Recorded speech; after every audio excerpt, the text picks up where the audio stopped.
Voici une modélisation d'une éruption volcanique de type effusif. Les laves effusives sont des laves pauvres en silice, basiques, très fluides à haute température. En refroidissant, elles donnent essentiellement du basalte. Les volcans de type hawaïen illustrent parfaitement ce type d'éruption. Dans les cas extrêmes, la lave portée à 1000 voire 1200 degrés Celsius remplit le cratère, formant un lac de lave en fusion. Les gaz volcaniques remontés s'échappent facilement à la surface sans créer d'explosion et contribuent à brasser cette lave très fluide. Les mouvements de la lave sont produits par les gaz, mais aussi par le phénomène de convection.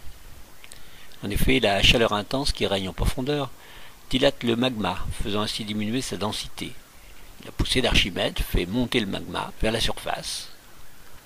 On voit cette lave en fusion, très fluide, déborder et recouvrir la lave de surface qui avait commencé à se solidifier en refroidissant au contact de l'air.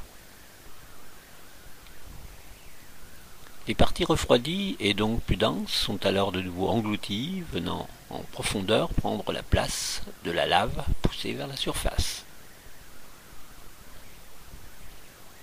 Ces mouvements de convection permettent donc de faire monter le magma vers la surface terrestre, mais aussi d'évacuer de la chaleur provenant de l'intérieur du globe.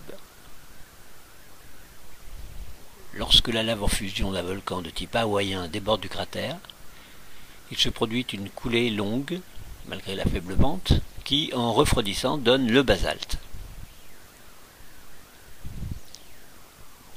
Lorsque les gaz volcaniques sont particulièrement abondants, ils peuvent, en s'échappant massivement, produire de véritables fontaines de lave. Ce n'est pas le cas de notre modélisation.